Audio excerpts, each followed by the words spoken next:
Hello once again, ladies and gentlemen, and welcome back to the Etzerol Whiskey Club's Whiskey 101 section. Now today we're going to talk a little bit about age statements. And I know with the way things have kind of been going this last 5-10 years with people like Macallan, Highland Park, some of these other guys that have slowly dropped their age statements off their whiskeys.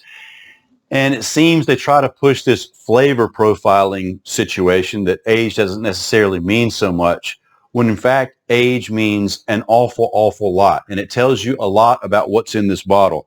Just for example, I know I just mentioned Macallan, and they're very hard to find now, the age-dated Macallans. One of my favorite all-time whiskeys is the famous Macallan 18, and now if you find it, you're looking at about $1,000 for that bottle, but an amazing whiskey. 12-year-old as well.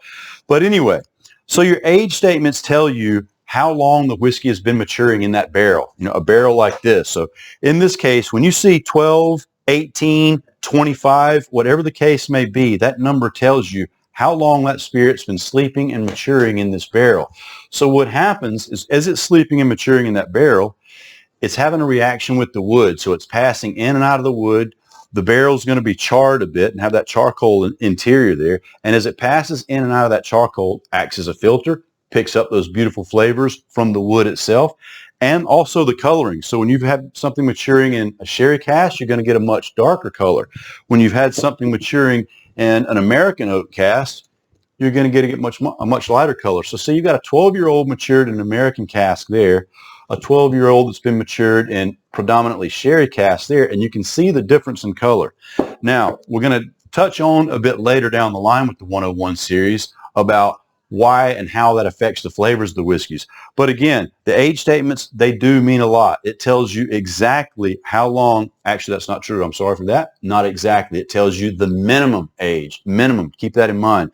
So everything in this bottle is a minimum of 12 years, not 11 years and 355 days. No, at least 12 years. Now, there's whiskey in here that can be older than 12 years, which for a fact there is. 15, 16, 17-year-old whiskeys will be in here to give it a consistent nature from the previous product the year or two before.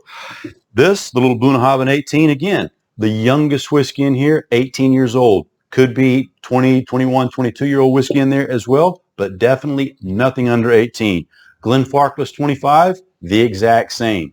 25-year age statement, youngest whiskey in there is 25 years old. Also with blended whiskeys, keep that in mind.